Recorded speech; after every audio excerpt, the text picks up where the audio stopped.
Bom dia, hoje quinta-feira, 24 de março, parecendo até sexta, véspera de feriado. Estamos dando início a mais uma reunião matinal. Por aqui, o desemprego segue em alta, a gente já vem falando muito sobre isso. As projeções do Focus estimam esse ano, final desse ano, acima de 11%, ano que vem 13%. E por que isso? Não só muita gente sendo mandada embora, mas muita gente voltando a procurar emprego, porque a renda foi corroída por conta dessa inflação. E também, que a gente sempre cita aqui, mais de 20% das residências brasileiras são sustentadas por alguém que não trabalha, ou é aposentado ou recebe bolsa. É isso mesmo, bolsa não entra como desemprego. Então, esse cenário só tende a piorar, porque mais pessoas irão procurar emprego. O nem trabalha, nem estuda, e até as pessoas acrescentaram, né? O nem, virou nem trabalha, nem estuda, nem procura emprego, ele vai sim ter que procurar emprego. E tem mais, o governo projetando, é isso mesmo, um déficit de 96 bilhões de reais em 2016. Aonde vai parar esse déficit? Daqui a pouco o Gustavo fala sobre isso, depois de tossir desse jeito. Mercados internacionais, as bolsas lá fora em queda, muito por conta aí do preço para baixo do petróleo, chegando a cair 2%, e preocupações com a alta de juros nos Estados Unidos. Os Estados Unidos fez estoque, né, acabou aumentando seus estoques, e aí o petróleo subiu num determinado momento, e agora com esses estoques mais elevados para formação de estoques, o petróleo aí operando em queda. Agora eu convido aqui o Gustavo Cruz, né? Vamos ver se ele não tosse aí quinta-feira. Bom dia, Gustavo. Bom dia, bom último dia útil da semana santa aqui para todos. Pois é, as bolsas lá fora estão recuando bastante, as bolsas na Ásia fecharam em queda.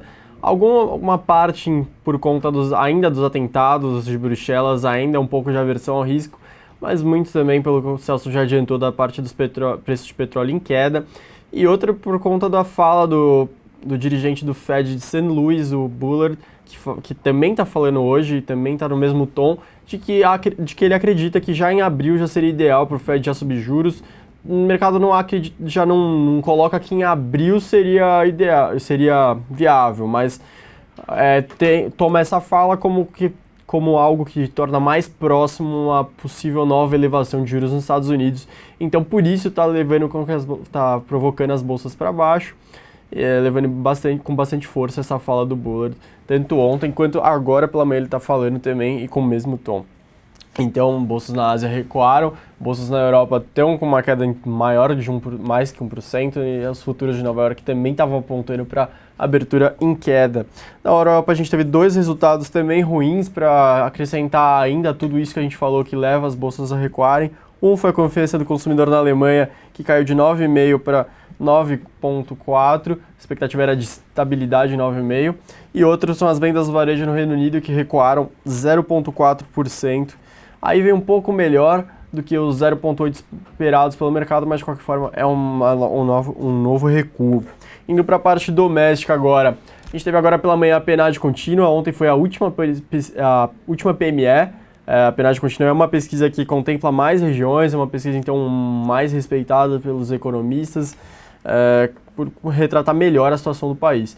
E ela passou de 9% de desemprego na sua última divulgação para 9,5%. Ainda são os dados de janeiro, a pesquisa está atrasada, o IBGE promete que até o final do semestre vai regularizar tudo, mas é o resultado de janeiro, 9,5% de desemprego, população desocupada então cresceu 6% ante a última pesquisa, ou seja, que mais de 545 mil pessoas a mais estão desempregadas do que na última vez que foi pesquisado, e na comparação com um ano anterior, subiu 42%, ou seja, tem cerca de 3 milhões de pessoas desempregadas a mais do que há um ano atrás no Brasil.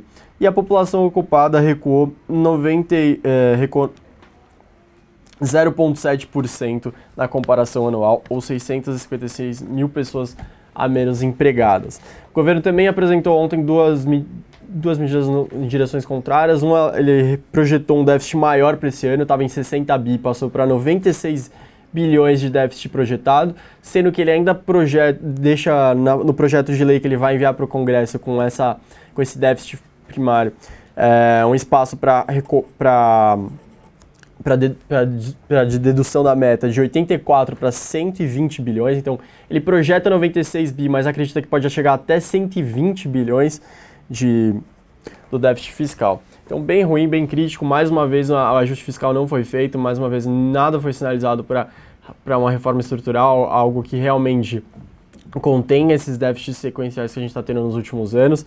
E, outra vez, o governo revisa para baixo, piora suas projeções fiscais no ano. Ano passado, a gente já teve um déficit de 111 bilhões em 2015, então agora o governo acredita que, novamente, a gente vai ter outro déficit, dessa vez na ordem de 96 bilhões. Menor, mas de qualquer forma bem crítico e bem distante do que seria ideal para a gente conseguir estabilizar a relação e progredir novamente em direção a uma situação sustentável no longo prazo. E por último, antes de devolver para o Celso, o governo está tentando retirar algumas travas do crédito, ele procura sempre, desde que o Nelson Barbosa assumiu como ministro da Fazenda, ele fala de medidas para estimular o crédito e, por consequência, ajudar no crescimento econômico do país.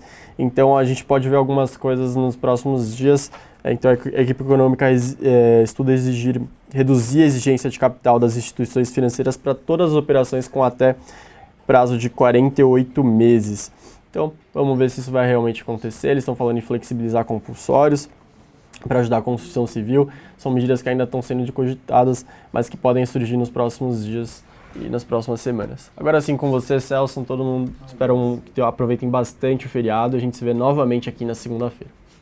Obrigado, Gustavo. Fluxo aqui na casa. Ontem os locais terminaram o dia net vendidos em 7 milhões de reais. Destaques na compra só para Itaú, Banco do Brasil e Cosan. Destaques na venda para MRV, Fibria e Semig. Nas duas pontas, Vale 5, Suzano, Ambev, Bradesco e Petro 4. Os estrangeiros foram net vendedores. Há bastante tempo que a gente não vê um fluxo tão vendedor assim, de 50 milhões de reais. Destaques na compra só Pão de Açúcar e Croton. Destaques na venda, BB Seguridade, Ambev, JBS, Bradesco, Fibria. Nas duas pontas, Brasil Foods, Braskem e Petro 3. Lembrando que BB Seguridade anunciou aí uma recompra de ações hoje. A Vale anunciou ontem o manual para participar de Assembleias Gerais Extraordinárias e Ordinárias e também a possível votação sobre remuneração ao acionista que seria decidido ali. Pode ser que não tenha mesmo pagamento de dividendos, essa discussão. Minério de ferro em forte queda hoje. O minério de ferro caindo mais de 3%, atingindo 55 dólares e 50, juntamente com o petróleo também, o dólar em alta lá fora, reforçando ali uma possível alta de juros nos Estados Unidos e preocupações também mundo afora. Os Minas segue o imbróglio entre seus principais controladores, a Tequinte e a Nippon, aumento de capital. A empresa quebrada, praticamente quebrada, né? Ela foi rebaixada pela S&P para praticamente default. Então, a sua dívida. É um cenário que, por incrível que pareça, aumento de capital faz com que as ações reajam positivamente, mas depende desses controladores. Tequinte não quer efetuar aumento de capital de 1 bi, já a Nippon quer sim efetuar esse aumento. Randon, infelizmente, ontem à tarde, a Randon anunciou o fechamento de uma planta em Guarulhos, demonstrando que não vê melhor. Os últimos 3 anos foram extremamente difíceis, por isso que a gente não recomenda essa parte de bens de capital, porque a gente não vê ainda uma melhora acontecendo. Quem é que vai comprar caminhões, implementos, Marco Polo, que tem toda a parte ali de ônibus também, um cenário altamente desafiador nas prefeituras, na troca, por exemplo, de frota em ônibus. Por que elas vão trocar nesse cenário, né, de falta de dinheiro, muitas quebradas, né, eleições estão vindo por aí esse ano, por que ele vai trocar agora, tendo um gasto com troca de ônibus, se isso acaba não sendo uma medida popular que aparece, né, infelizmente. Cosan, investimento da Sumitomo, né, para comprar uma fatia de até 20% do capital da Cosan Biomassa, do grupo Cosan, mas isso é efeito pequeno. Para a Cosan, essa é a grande verdade. Os frigoríficos, a Rússia reduzindo a participação na parte de carnes suínas exportadas do Brasil, né? E segundo os pesquisadores, né, que cuidam dessa parte toda de carne suína, eles falam que a elevação das vendas para outros países é que motivou, né, essa queda na participação da carne suína exportada para a Rússia, né? A participação dela no todo acabou diminuindo. A Estácio aí anunciando um financiamento para expansão, um financiamento de até 100 milhões de dólares. A gente vem falando sobre isso aqui, né? A Croton e a Estácio tendem a, nesse momento, né, de menor crédito, mais caro, aproveitar esse momento para realizar mais consolidações, né? Consolidação no setor, porque as menores e fechadas não têm acesso a crédito. E aí esse processo deve acontecer por preços mais baixos do que antes. Lembra que antes eles pagavam 6 mil reais, né? O valor da empresa EV, que é a dívida líquida, né, mais seria o valor de mercado, o valor da empresa, por aluno. e hoje esse valor tende a ser um valor bem menor, aproveitar esse momento sim. Itaúsa, BlackRock ali falando da venda de ações da companhia, atingindo menos de 5%, a grande gestora mundial ali, chegando a menos de 5% de participação na Itaúsa. E a Eternit, né, a notícia não é boa, adiando o balanço. Quando a gente sempre fala isso, notícia boa você dá logo, notícia ruim você acaba adiando. É mais um cenário aí negativo para o ativo, que vem sofrendo muito com as ações em relação ao amianto, né, a probabilidade de câncer, né, ter gerado câncer em diversos funcionários, ele vem perdendo várias ações na justiça. Destaque da nossa mesa de aluguel ontem, TIM, Petro 4, Vale 5, BVMF, Ambev e Magazine Luiza. Lembrando daquela lista que a gente fala, né? Posição short sobre o free float, né? Eram dois papéis que sempre apareciam, Magazine Luiza e Marco Polo, agora entrou o Vale e MRV, inclusive uma casa, né, reduzindo o Vale aí, né, reduzindo Petrobras também, algumas casas reduzindo Petrobras também. O cenário ainda é de ativos que esticaram muito mais negociando no político, por conta do político, do que qualquer outra coisa. Agora eu vou perguntar aqui para o Salomão, qual é a pauta aí principal do dia, se ainda é a lista lá da Odebrecht, o que está acontecendo, se é lá fora, desemprego aqui, tem muita coisa para falar. Bom dia, Salomão. Bom dia, Celso, uma boa quinta-feira com cara de sexta-feira para você. O mercado estava esperando tanto essa delação da Odebrecht, pensando que isso ia de fato fazer a bolsa bombar, e o que a gente viu foi exatamente o contrário, né? Porque agora parece a interpretação que o pessoal está tendo é que está todo mundo agora com o rabo preso, né? Então até a oposição não vai querer brigar muito por impeachment, isso pode esfriar um pouco o processo de mudança do governo. A gente viu ontem a forte queda da Bolsa e hoje, nos primeiros 10 minutos de pregão, a Bolsa já está caindo 0,7%. O Ibovespa Futuro já cai mais de 1% agora o Ibovespa, ou seja, a gente estava tão perto lá dos 51, querendo chegar nos 52, já voltamos para os 49. E fica a pergunta agora, né, Celso? O tal rally do impeachment acabou ou só deu uma esfriada? A gente sempre falou sobre isso, né, que tem um evento binário aí no meio do caminho. A gente acha que não pode ficar nos 50 mil parado a Bolsa, né? Ou ela vai para 60 mil, né, tendo um impeachment, né, renúncia ou algo do tipo, ela não completando o mandato, ou ela pode voltar, eu não acredito muito em 40, mas voltar para 45 mil. Então saíram notícias positivas, Bolsa bateu 51 mil pontos, quer dizer, positivas em favor, né, acelerando o processo de impeachment, comissão do impeachment, falando de votação, PMDB saindo, largando a base, e PP também falando que se PMDB sair, sai também da base, ela perde a maior base aliada e dificilmente consegue vetar, né, o impeachment. E aí, com a lista de ontem, algumas notícias, né, a própria investigação do ex-presidente Lula indo para o STF, o Moro não participando mais, isso deu uma esfriada. Mas acho que é muito mais de curto prazo, vai viver com essa volatilidade, então para quem opera no curto prazo, day trade, tudo isso, está extremamente interessante operar isso, mas para quem carrega os ativos, a gente já segue recomendando exposição a diversos ativos aí, que o rally do impeachment tende a voltar, para a gente não diminuir a expectativa, permanece uma expectativa elevada de ocorrer, né, esse impeachment, de dar prosseguimento a ele. É óbvio, isso chamou a atenção, mas ali vai todo mundo se defender dizendo que foi caixa 1, não foi caixa 2 quem aparece naquela lista. Eu vou ficando por aqui, nessa quinta-feira, como já falou o Salomão, que parece ali uma sexta-feira, véspera de feriado, um excelente, né, para quem não viu mais, um excelente final de semana, um excelente feriado, curta, aproveite com a sua família. E lembrando, para quem gosta de operar no curto prazo, obviamente, a Arena do Investidor é isso que a gente recomenda. Um grande abraço, Salomão. Obrigado, Celso. Bom, toda a repercussão dos novos nomes da Odebrecht e o novo risco do mercado que ele tinha esquecido dos Estados Unidos, você vê agora no Infomoney na Bolsa. Roda a vinheta.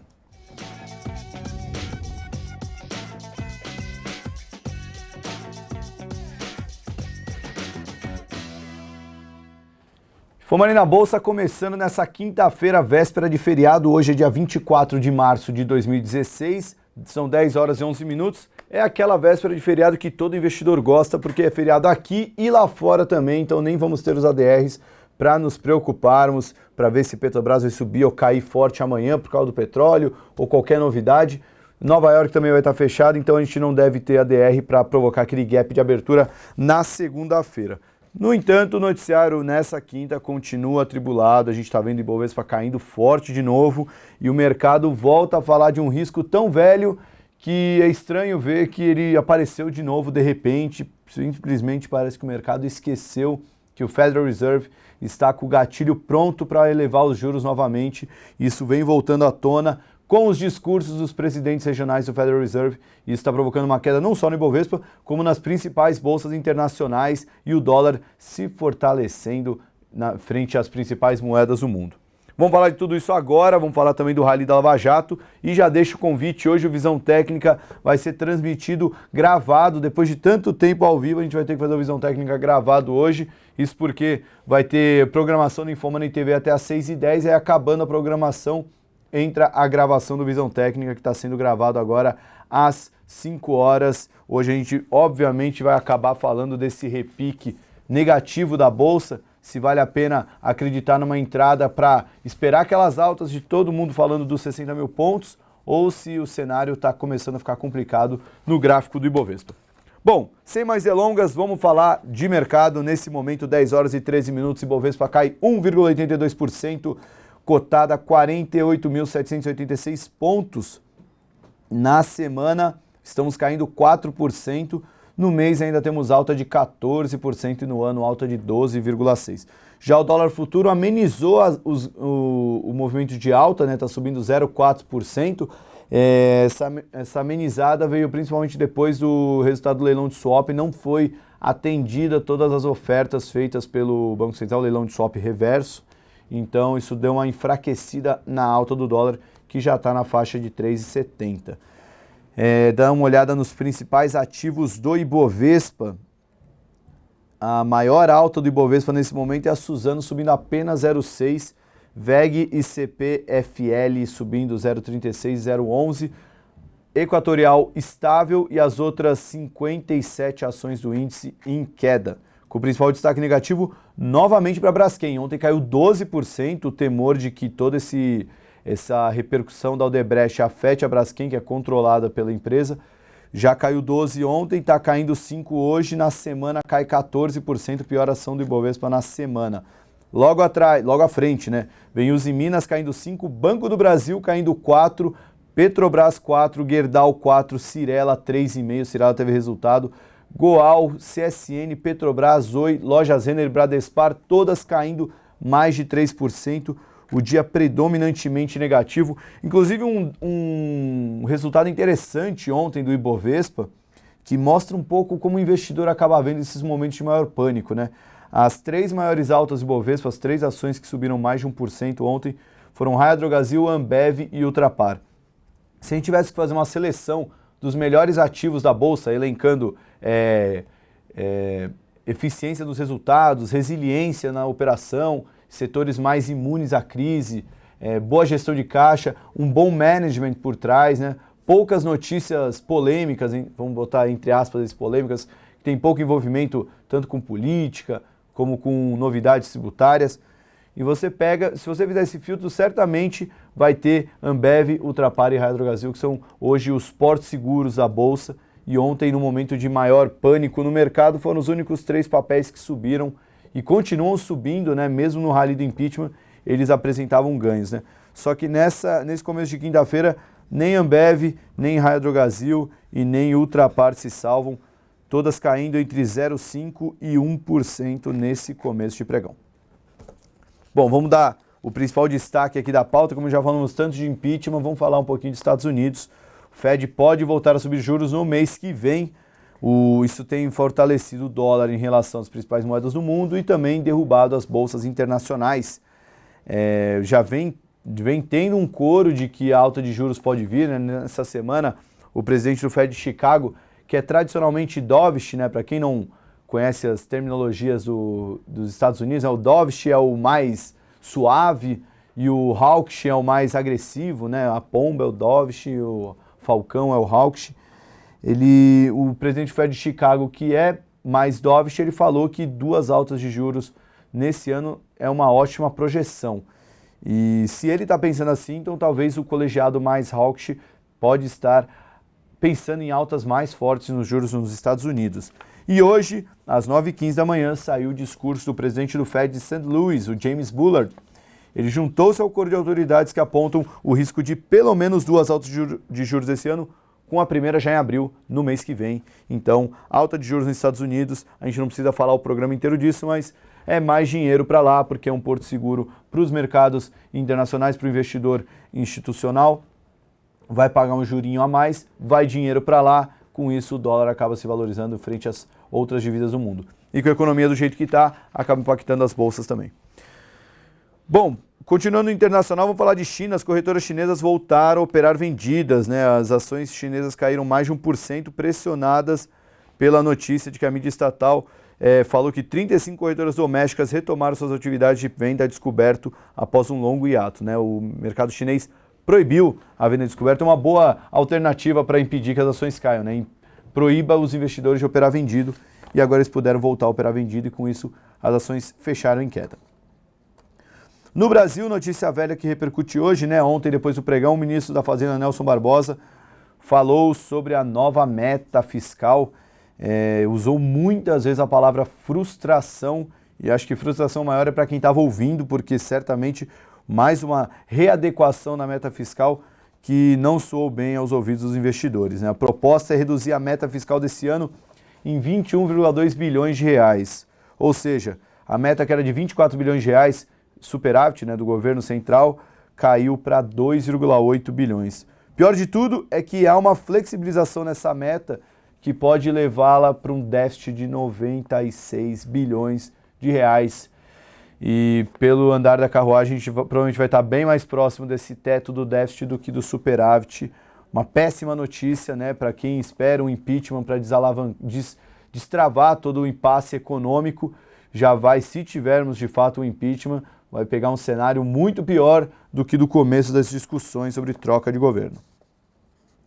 Bom, falando de impeachment, vamos falar da lista do Odebrecht, que aumentou, né? Ontem a gente viu os 200 nomes, mas o que pegou mesmo foram os apelidos, né? O Eduardo Cunha Caranguejo, Eduardo Paes, esqueci o nome, era alguma coisa de irritado, Jacques Wagner Passivo, o Humberto Costa, o Vampiro.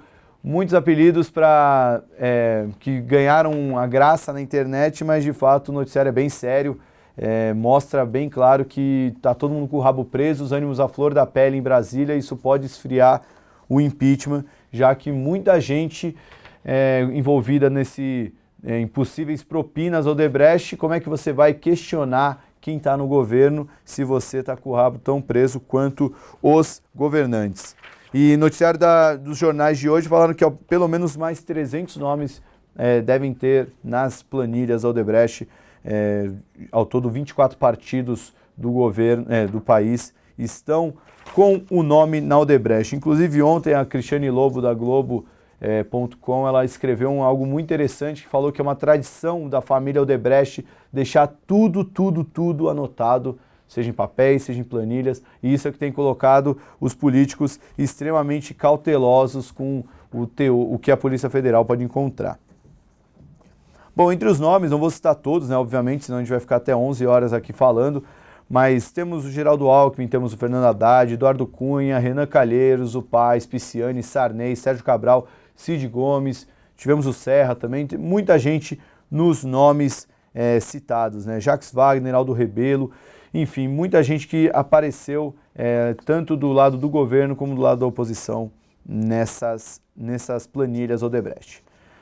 Bom, para fechar o noticiário, a maior divisão dentro do PMDB, que é o maior partido aliado do governo da presidente Dilma, aumenta as chances de conseguir votos necessários para derrubar o impeachment, segundo afirmou um congressista do partido a Bloomberg. Isso porque a decisão do vice-presidente Michel Temer de antecipar a reunião sobre a saída para o dia 29 de março desagradou os senadores e ministros do partido, conforme disse o congressista que pediu anonimato, porque essas discussões não são públicas. Para ele, o PMDB deve sair mais dividido da reunião, que se fosse adiada para o dia 12 de abril, como estabelecido inicialmente, poderia aglutinar mais o partido no caminho de romper com o governo. Só enquanto o Temer tenta antecipar, o Renan Calheiros vem falando nos 2 últimos dias, para quem tem acompanhado o noticiário, vem falando cada vez mais de que, citando a palavra golpe para o impeachment, falando que se não tem prova não vai ter impeachment, enfim, mostrando uma sinalização mais pró-governo do que como alguém quer abandonar o barco, mostrando claramente a rachadura dentro do partido aliado do governo. Bom, vamos falar de destaques corporativos agora, 10 horas e 22 minutos, o Ibovespa caiu 1,48%, A mínima do dia chegou a cair 1,84. Agora temos mais altas. Marfrig, Hering, Embraer e Natura aparecem também entre as maiores altas, mas nenhuma ação subindo mais de 1%. Dentre as maiores quedas, Petrobras e Braskem caem mais de 4% e outras 6 ações caem mais de 3%. De destaque corporativo, vale a pena acompanhar o quê? Usiminas. Na reunião de fevereiro dos sócios controladores foi discutido uma cisão da empresa. A ítalo-argentina Ternium Tecnit ficaria com a unidade de Cubatão e os japoneses da Nippon Steel ficariam com a unidade de Ipatinga. Com isso, um compraria de um e o outro compraria do outro, trocariam essas unidades e essas duas unidades separadas já entrariam com um aumento de capital. Isso foi discutido na reunião, segundo fontes ouvidas pelo jornal O Estado de São Paulo.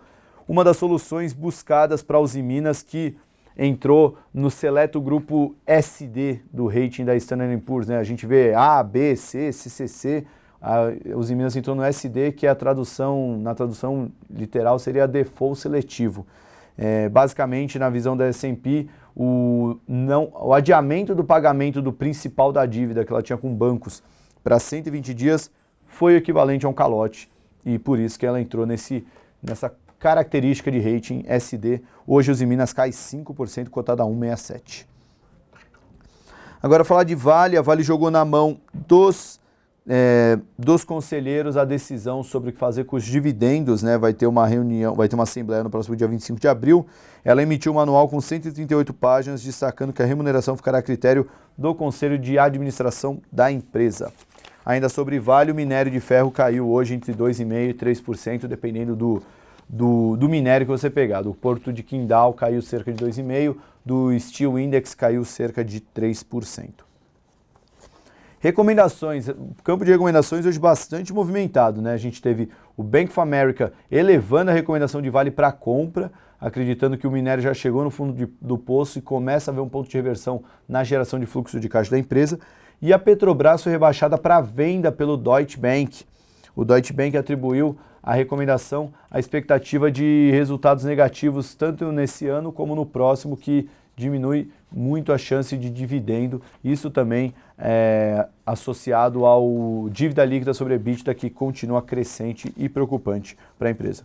Outras recomendações que a gente teve: a Localiza foi rebaixada para Market Performance pelo Itaú BBA, a JBS foi elevada para Overweight foi rebaixada de Overweight para neutro, pelo JP Morgan, e a Petrobras e a Vale, como a gente já citou. Bom, tivemos muitos resultados, vou destacar dois aqui da pauta: a Oi e a Cyrela. A Oi teve um prejuízo líquido de 4,5 bilhões de reais, impactado por 3 ajustes contábeis no total de 3,1 bilhões de reais, divulgou a empresa. Bom, tirando esses ajustes, ela ainda teria um prejuízo de 1,4 bilhão de reais, algo nada favorável para uma empresa extremamente endividada. O EBITDA da empresa somou 1,745 bi reais no quarto trimestre de 2015, uma leve alta de 3% em relação ao mesmo período de 2014. E a companhia ainda divulgou que não vai mais apresentar guidance para o ano, justificando que ela quer ter flexibilidade frente à instabilidade macroeconômica atual. Cyrela também divulgou o balanço, a ação já vi caindo, ela teve um lucro abaixo do esperado, o lucro caiu 35%, somando 98 milhões de reais, a expectativa girava na faixa de 121 milhões de reais. Análise do BTG Pactual: o retorno sobre patrimônio foi pouco inspirador e a queima de caixa no quarto trimestre foram dados negativos, além de apresentar margens e receita abaixo do esperado. A ação da Cyrela, só para atualizar, nesse momento, 10 horas e 26 minutos, cai 2,71%, caindo bem menos do que estava caindo na mínima do dia, quando bateu 4,8% de queda. Continuando no noticiário, tivemos também resultados de Triunfo, Contax, Prumo, Dasa Positivo e Vanguarda Agro. Não vou entrar muito no mérito, para não ficar muito longo. Profarma e PetroRio também divulgaram o resultado. Mas eu queria destacar aqui duas notícias. A primeira da Randon. Vamos dar uma olhada nas ações. A Randon vai interromper as operações em Guarulhos a partir de 8 de abril, culpando a crise econômica. Nesse momento, a Randon cai 1,27%, cotada a R$ 3,10. E a Eternit adiou a divulgação do resultado para 28 de março, atribuindo razões operacionais, né? O resultado ia ser divulgado hoje, foi adiado para o dia 28 de março. A ação da Eternit hoje sobe 1,14%. Para encerrar o programa, eu gosto de olhar todas as ações de Ibovespa nesses dias de forte queda da Bolsa, né? Para ver se a gente encontra alguma ação subindo muito com um certo fundamento, né? Vamos ver se eu encontro aqui. Tem a Telebrás, subiu 33% no pregão de ontem e ainda não abriu hoje, um papel muito rodeado de especulação. Vamos ver alguma ação com algum fundamento subindo. Tá difícil, realmente nenhum papel chama atenção, nem mesmo fora do índice. O dia hoje predominantemente negativo, até mesmo fora do Ibovespa. Pouca coisa para achar na Bolsa. O investidor deve estar juntando um mix de proximidade de feriado com ausência de boas notícias e também essa alta de juros que pode vir nos Estados Unidos para realizar os ganhos. O Ibovespa deve ter sua semana negativa depois de 4 semanas consecutivas de alta. Bom, gente, de noticiário é esse. Acho que vale a pena ficar atento no desenrolar da lista da Odebrecht. A gente viu ontem, foi por volta das 11h30 da manhã, que saiu tudo aquilo e azedou o mercado. Também vale a pena acompanhar novidades sobre política monetária dos Estados Unidos. Para quem vai assistir o Visão Técnica, só lembrando que hoje vai ser gravado, vai entrar na Infomoney às 6 horas, mas o programa vai ser gravado hoje. Para quem não vê no Visão Técnica, tenha um bom feriado, descansa bastante, aproveita que também tem feriado em Nova York e não vai ter ADR para descansar. Tenham todos um bom fim de semana e até semana que vem com mais Infomoney na Bolsa. Até lá!